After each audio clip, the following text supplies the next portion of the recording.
Bienvenue dans notre 3 questions sur les congés payés pendant un arrêt maladie. Le 13 septembre 2023, la Cour de cassation a rendu une série d'arrêts proprement historiques qui viennent bouleverser comme jamais le paysage des congés payés tel que nous le connaissions en droit français. Après des années d'inertie du législateur, la Cour de cassation est venue nous mettre en conformité avec une directive européenne qui donne le droit aux salariés en arrêt de travail pour maladie professionnelle, maladie non professionnelle ou pour accident du travail de continuer à acquérir des congés payés pendant leur absence. Le nombre de questions que vous nous avez posées montre bien à quel point les conséquences pour les entreprises sont importantes.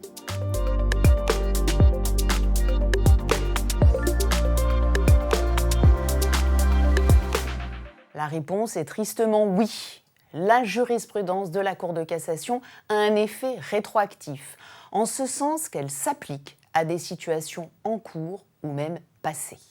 On comprend donc ici que les entreprises sont face à un risque d'afflux de demandes de congés payés ou d'indemnisation de congés payés pour des situations passées, tant par des salariés ayant quitté l'entreprise que par ceux qui sont encore dans l'effectif. Et il faut savoir que dans certains cas, le sujet pourrait aussi parfaitement être mis sur la table par le CSE ou les représentants syndicaux. Alors que doivent faire les entreprises face à cette situation?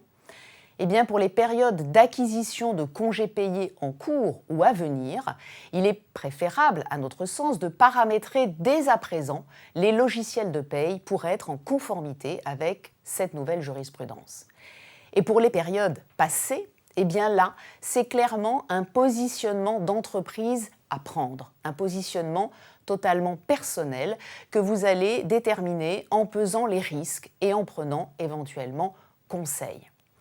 Alors certains suggèrent par exemple de laisser venir les salariés et donc de rester en quelque sorte passifs en l'absence d'une quelconque réclamation.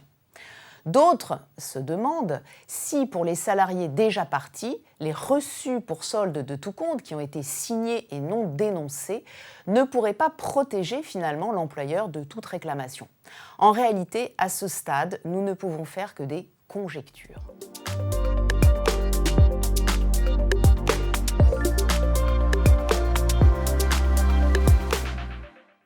Alors en l'état des décisions de la Cour de cassation, la réponse est non.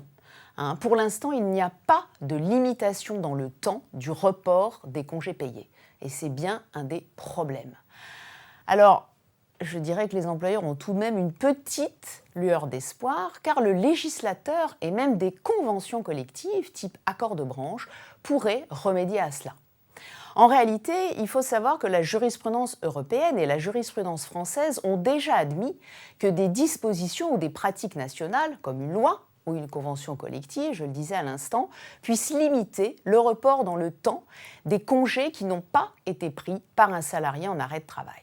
Alors attention, petit bémol, il faudra que cette période de report ait une durée, je cite, substantiellement supérieure à celle de la période de référence pour laquelle elle est accordée.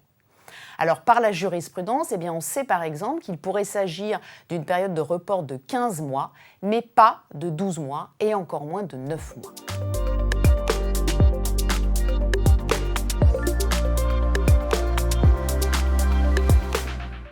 Les décisions de la Cour de cassation permettent en réalité aux salariés de prétendre à l'intégralité des droits à congés payés.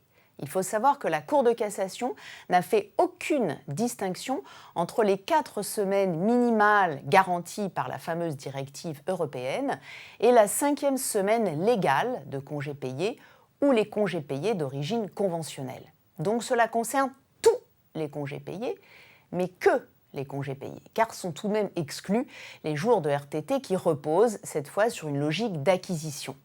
Alors là aussi, une petite lueur d'espoir, infime pour les entreprises, car si l'on se rapporte donc toujours à la directive européenne, le législateur français pourrait a priori limiter les conséquences de cette jurisprudence aux 4 premières semaines de congés payés.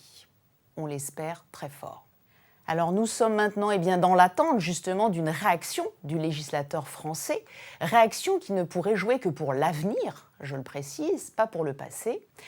Et à défaut de réaction rapide, un contentieux qui nous permettrait de mieux cerner les impacts de cette jurisprudence. Alors si vous souhaitez en savoir plus, n'hésitez surtout pas à suivre notre actualité sur le sujet dans notre fil d'actualité Internet ou dans nos revues RF Social ou le Feuillet hebdomadaire. Et moi, je vous dis à bientôt.